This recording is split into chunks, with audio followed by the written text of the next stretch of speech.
Selamat sejahtera semua. Nama saya Kui Lishen daripada kategori SQL. Tajuk yang saya pilih untuk projek ini ialah tajuk yang pertama A, SDG 3. So, untuk video penerangan hari ini, saya akan membentangkan ERD saya, skema hubungan dengan pangkalan data. Seperti yang dilihat dalam skrin, terdapat 4 entiti kuat seperti staf, pesakit, imunisasi dengan ubat.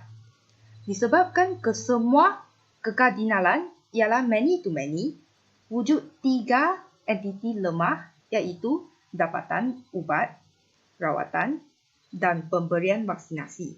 Untuk entiti pesakit, nombor kad pengenalan merupakan KP-nya dan untuk imunisasi, ID vaksin merupakan KP-nya. Jadi, kedua-dua KP ini telah dimasukkan kepada entiti lemah di tengah-tengah tetapi masih tidak ditunjukkan dalam ERD disebabkan dia merupakan KP dan KA dalam jadual entiti lemah ini. KP KA hanya akan ditunjukkan sebentar lagi di skema hubungan. Sama juga dengan entiti lemah rawatan, ID staf dan nombor kad pengenalan merupakan KP KA untuk rawatan. Namun, kita ada lagi satu KP iaitu tarikh rawatan untuk entiti rawatan supaya seorang pesakit boleh mendapatkan rawatan dengan doktor yang sama tapi untuk hari yang berlainan. Untuk entiti dapatan ubat, terdapat 2 atribut dengan ID ubat dan nombor kad pengenalan akan menjadi KPKA-nya. Seterusnya, kita akan lihat kepada skema hubungan. Skema hubungan diterjemahkan daripada ERD tadi, yang terdiri daripada entiti kuat pesakit, ubat, staf dengan imunisasi, dan entiti lemah dapatan ubat, rawatan dan pemberian vaksinasi. Nombor kad pengenalan ID ubat, nombor kad pengenalan ID staf dengan nombor kad pengenalan ID vaksin merupakan KPKA yang tidak ditunjuk tadi. Kesemua ini telah mencapai tahap penormalan 3NF untuk mengurangkan pengulangan data dan menjaga integriti data. Seterusnya, kita akan melihat kepada pangkalan data. Menu yang dipaparkan pada skrin ialah antara muka pengguna. Sekarang saya akan klik yang pertama. Dapat dilihat ada banyak borang yang merupakan feature untuk pangkalan data ini. Untuk semua borang ini, kita boleh mengenal pasti data-data dengan menyemak rekod seperti menekan button seterusnya ataupun sebelumnya.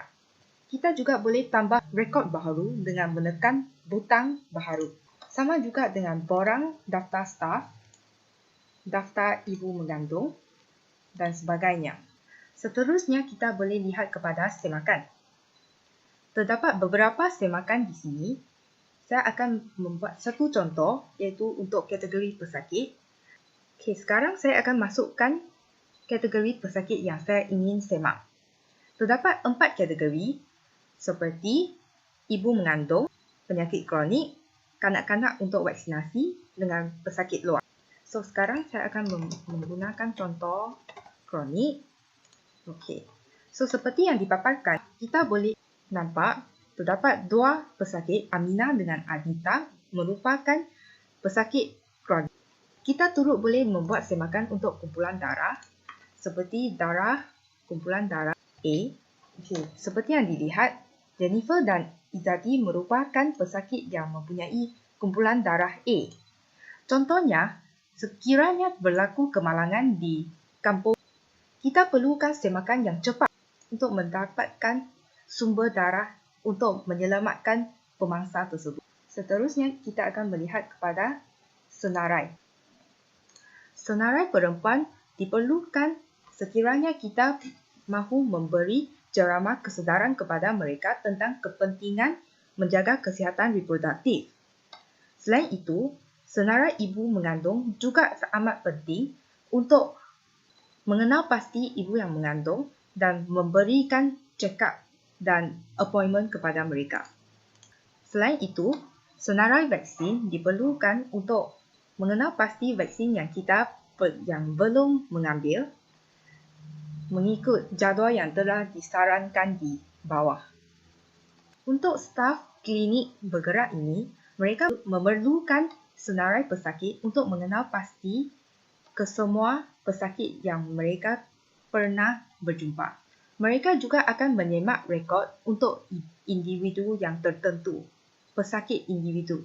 Seperti, saya akan masukkan nombor KP-nya dan mendapat rekodnya. Di sini dipaparkan rekod Aminah yang mempunyai masalah kesihatan tekanan darah tinggi.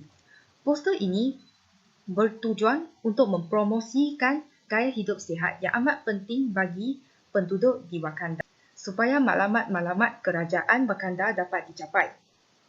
Oleh itu, sekiranya pangkalan data ini boleh digunakan secara meluas, akan jadi banyak staf yang akan mengakses kepada pangkalan data ini dan adalah kewajipan staf-staf untuk mempromosikan dan memberi kesedaran kepada para penduduk agar menjaga kesihatan mereka supaya target-target dalam SDG 3 dapat dicapai.